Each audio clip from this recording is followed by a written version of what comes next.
Ukraine, they have very valuable rare earth. We want Trump'ın Ukrayna politikasında bir konuda ağzının suyunun aktığını gördük. O da nadir toprak elementleri konusu. Ben dedi, Ukrayna'ya verdiğimiz desteğin karşılığında, yani o parayı tahsil etmek için Ukrayna'daki nadir toprak elementlerini istiyorum. valuable rare earth. Peki bugüne kadar 500 milyar dolar gibi devasa bir rakamın verildiğinden bahsederken bu nadir elementler gerçekten bu paranın karşılığı olarak görülebilecek kadar değerli mi? Trump bunları neden istiyor? Daha önce Çin'le bir ticaret savaşı başlatmak isterken bu elementler yüzünden mi geri vites yapmak zorunda kalmıştı? Nadir toprak elementi nedir? Ve Ukrayna'da bunlardan ne kadar var? Bugün çok fazla soruyu cevaplayacağız. O yüzden hızlıca başlayalım. Ama siz de hazır intro girmişken videoyu beğenmeyi ve yanındaki zile tıklamayı ve kanalımıza abone olmayı unutmayın. Ve unutmayın ki bu söylediğim şeyler tamamen ücretsiz.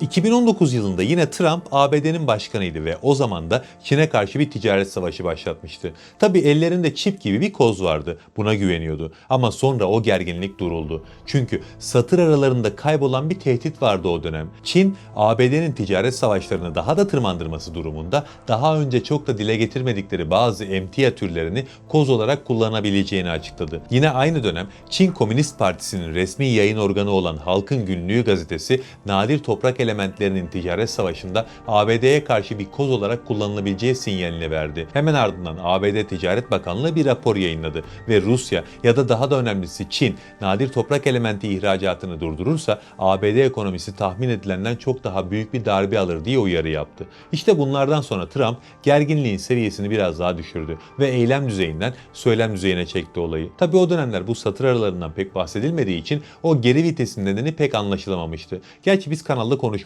ve bunun üzerinde durmuştuk. Yani nadir toprak elementleriyle Çin o dönem ABD'ye geri adım attırdı ve şimdi o olayın üzerinden tam 6 yıl geçti. Trump başa geldiği andan itibaren Ukrayna'yı ortada bırakacağını sinyalini vermişti. Gerçi başa geldiği andan itibaren değil, daha öncesinden de başladı. Seçim sürecinde bu savaşı 24 saatte bitireceğim dedi. 24 saatte bu savaşı bitirmesi için ya Rusya'yı yok etmesi ya da Ukrayna'yı ortada bırakması gerekiyordu. Tabii ki mantıklı olan, yani gerçekçi olan Ukrayna'yı ortada bırakmaktı ve şu an bırakıyor. Trump bunu yaparken ilginç açıklamalar da yapıyor. Bundan öncesinde Ukrayna'ya verilen desteğin bedelini, yani Ukrayna'ya harcanan parayı oradan tahsil etmeye çalışıyor ve bunun için de Ukrayna'nın nadir toprak elementlerini tamamen ABD'ye vermesini talep etti. Bütün yeraltı kaynaklarından 500 milyar dolarlık bir kısma erişim talebinde bulundu. Elbette Ukrayna tarafı bu talebi reddetti. Ama Trump hala talebinde ısrarcı ve nadir toprak elementlerine ayrıca önem veriyor. Peki öncelikle nedir bu nadir toprak elementleri denen kavram? Nadir toprak elementi olarak adlandırılan toplam 17 adet element var. Bunlar toprak altında küçük rezervler halinde bulunuyorlar. Ama aslında bunların nadir olarak anılmasını sağlayan şey az bulunuyor olmaları değil, saf formlarında oldukça ender bulunmaları. Yani sadece bu elementlerin bulunduğu yataklar çok nadir bulunuyor. Genellikle toryum ve uranyum gibi radyoaktif elementlerle birlikte bulunuyorlar. Bu yüzden de bu elementleri işletmenin maliyeti oldukça yüksek. Mesele sadece bunları çıkarmak değil, birçok toksik kimyasal kullanarak bunları ayrıştırmak da gerekiyor. İşte bu yüzden nadir toprak elementlerinin çıkarma işlemi genellikle zor ve pahalı bir işlem. Peki bu elementler neden bu kadar önemli derseniz kullanıldığı birkaç alanı size sayayım, zaten anlarsınız. Bu elementler akıllı telefonlarda, bilgisayarlarda, elektrikli arabalarda, yeni nesil savaş uçaklarında ya da uydularda kullanılıyor. Yapay zeka altyapısını güçlendirmek istiyorsanız bu elementler sizin için olmazsa olmaz. Yani teknoloji geliştirmek ve üretmek istiyorsanız bu elementlere muhtaçsınız ve hak verirsiniz ki sadece kullanım alanlarına bakarak Ukrayna'daki bu nadir toprak elementlerinin Trump'ı neden bu kadar ilgilendirdiği anlaşılıyor.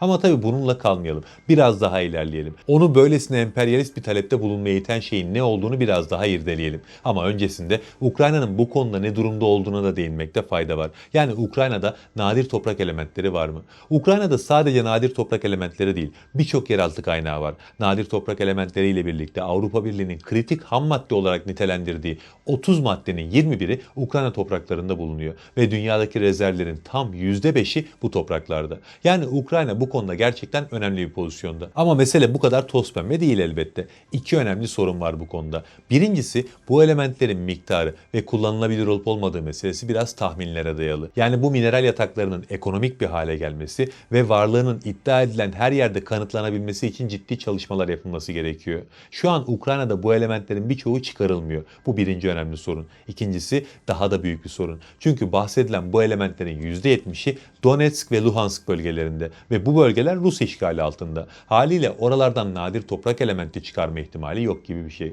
Eğer bunlar işlenecekse tabii ki bunları Rusya işleyecektir. Zaten bu konuda tecrübesi de var. Hatta şu an nadir toprak elementi haricinde lityum gibi kritik mineraller de var Ukrayna'da ve bunların potansiyelinin bir kısmı çıkarılıyor diyebiliriz. Ukrayna'da bilinen 3 büyük lityum madeninin ikisi ülkenin güneyinde, Rus işgali altındaki bölgelerde ve şu an bunları Rusya işletiyor. Yani bu elementlerin Ukrayna'da iddia edilen kadar var olduğunun kanıtlanması ve hemen ardından Rus işgali altındaki madenlerin nasıl çıkarılacağının belirlenmesi gerekiyor. Bu çok mümkün değil tabii ki. Gerçi zaten Trump da sanki bunların farkına varmaya başladı. Çünkü en son dün yaptığı açıklamada Ukrayna'daki petrol dahil her şeyi istiyoruz filan dedi. Yani kritik elementlere sahip olmak noktasından Ukrayna için harcanan 500 milyar doları geri alalım da nasıl alırsak alalım noktasına gelmiş durumda şu an. Bir şekilde o parayı tahsil etmek için çabalıyor. Peki konuyu dağıtmadan dönelim yine nadir toprak elementlerinin neden bu kadar önemli olduğu sorusuna. Yeni bir yüzyıl inşa ediliyor ve bu yüzyıla damgasını vuracak olan devlet ekonomik anlamda, askeri anlamda ve özellikle de teknoloji anlamında öncü olmak zorunda. Teknolojide öncü olabilmenin yolu da yeni nesil yapay zeka tabanlı teknolojiler geliştirmekten geçiyor. İşte bunu yapmak istiyorsanız eğer bu nadir toprak elementlerine muhtaçsınız. Çünkü bunlar olmazsa hayal ettiğiniz birçok kritik teknolojiyi üretemiyorsunuz. Disporsiyum nadir bir toprak elementi ve motorlarda, jeneratörlerde, rüzgar türbinlerinde, elektrikli araçlarda kullanılan mıknatıslar için olmazsa olmaz konumunda. Ve dediğim gibi bunun dünyadaki tek tedarikçisi Çin. Yani Çin şu an bu nadir toprak elementleriyle elinde büyük bir koz bulunduruyor. Ve Trump bütün varını yoğunu Asya'ya yönlendirmenin derdinde şu an. İstediği şey Orta Doğu'dan çekilip Çin'in etrafını kuşatmaya çalışmak. Çünkü Çin'i zayıflatmazsa başına geleceklerin farkında. Ama herhangi bir yerden nadir toprak elementleri için düzgün bir kaynak bulmadan Çin'e bağımlı olduğunun ve posta koyamayacağının da farkında. Çünkü dünyadaki nadir toprak elementi rezervlerinin %36'sı şu an Çin'de. ABD'nin payı sadece %1,2. Ama işin daha da önemli kısmı şu. Çin en büyük rezerve sahip ülke olsa da bu stratejik konumunu rezervlerinden değil, üretimdeki payından alıyor. ABD'de sadece bir tesiste nadir toprak elementi işleniyor.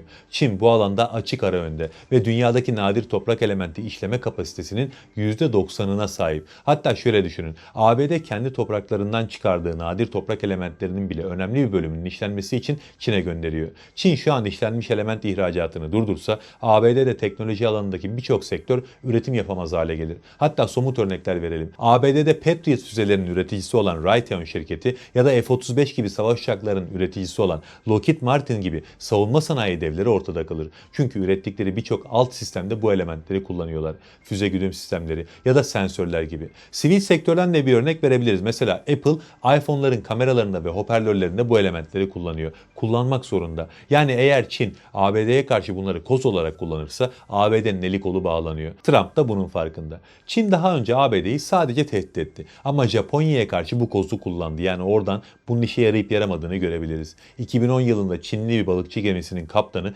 Japonya tarafından gözaltına alındı. İki ülkenin ilişkileri bu olaydan sonra bayağı gerildi. Çin, Japonya'ya nadir toprak elementi satışını tamamen durdurduğunu açıkladı. Bunun üzerine Japonya gözaltına aldığı Çinli gemi kaptanını hemen serbest bıraktı ve nadir toprak elementi ihracatı yeniden başladı. Çünkü Japonya bu elemente ihtiyaç duyuyordu ve Çin'den başka bir tedarikçi bulamayacağını biliyordu. Aynı şey şu an ABD için de geçerli. Bu yüzden Trump, Ukrayna'dan nadir toprak elementlerini alarak hem savaşta verdikleri desteği kurtarmayı hem de Çin'e karşı olan bağımlılıktan kurtulmayı hedefliyor. Başarabilir mi? Veya Ukrayna bunu kabul etse bile bu elementler çıkarmaya yetecek bir potansiyele sahip mi? Şimdiden bunu söylemek elbette güç. Allah'a emanet olun.